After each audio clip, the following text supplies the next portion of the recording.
సాధారణంగా మనం ఇప్పుడు జాబ్ డైలీ ఎక్కువగా వర్క్ చేసేవాళ్ళు, నిలబడి వర్క్ చేసే వాళ్ళకి మనం ఎక్కువగా వాళ్ళలో అలసట, నీరసంగా ఉండడం, శరీరంలో శక్తి లేకపోవడం, అలాగే బ్యాక్ పెయిన్ ఇలాంటి లక్షణాలు మనం సాధారణంగా చూస్తూ ఉంటామండి.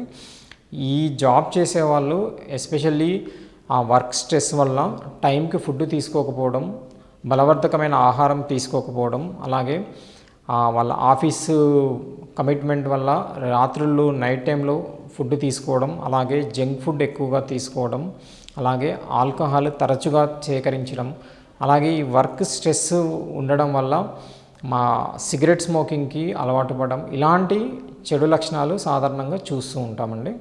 ఎప్పుడైతే ఈ జాబ్ చేసేవాళ్ళు, ఎస్పెషల్లీ జాబ్లో ఎక్కువ స్ట్రెస్ తీసుకునే వాళ్ళు, అలాగే ఎక్కువ గంటలు నిలబడి వర్క్ చేసేవాళ్ళు, వీటన్నిటిని రకరకాల ఈ అవలక్షణాల వల్ల త్వరగా హైపర్ టెన్షన్, షుగరు, అలాగే గుండెకు సంబంధించిన సమస్యలు వచ్చే రిస్క్ ఎక్కువగా ఉంటుంది.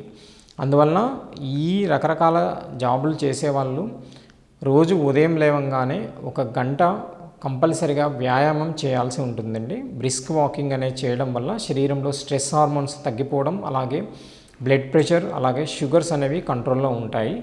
వీటితో పాటు 1 గంట ఎక్సర్సైజ్ చేసిన తర్వాత బలవర్ధకమైన బ్రేక్ఫాస్ట్ చేసుకోవాలి. బ్రేక్ఫాస్ట్లో కంపల్సరీ మిల్లెట్స్ నుంచి కానీ, అలాగే రకరకాల కాంప్లెక్స్ కార్బోహైడ్రేట్స్ నుంచి చేసిన ఫుడ్ బ్రేక్ఫాస్ట్గా తీసుకుంటూ, దాంతోపాటు ఉడకబెట్టిన 2 గుడ్లు, అలాగే మొలకెత్తిన రకరకాల గింజలు, అలాగే డ్రై ఫ్రూట్స్ అలా తీసుకున్నట్లయితే ఉదయం పూట బ్రేక్ఫాస్ట్ పరిపుష్టిగా తీసుకోవడం వల్ల నెక్స్ట్ డే మొత్తము వర్క్ చేయడానికి ఎలాంటి శ్రమ కానీ అలసట కానీ అనిపించదు.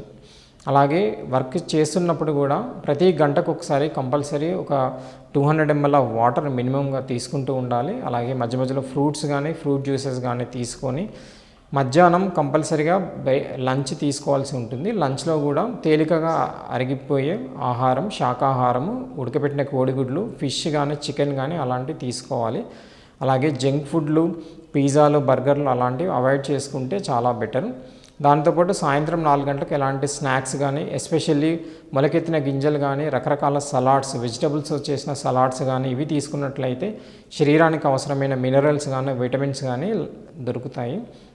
అలాగే రాత్రులలో డ్రింక్ చేయకుండా ఉండడం, అలాగే ధూమపానాన్ని తగ్గించుకోవడము, ఇలాంటి జాగ్రత్తలు తీసుకొని ఏ విధంగా అయితే అలసట, నీరసంగా ఉండడము, బ్యాక్ పెయిన్, నిద్ర లేకపోవడం, స్ట్రెస్ ఎక్కువగా ఉండడం, ఇలాంటి లక్షణాల నుంచి మనం బయటపడే అవకాశం ఉంటుంది.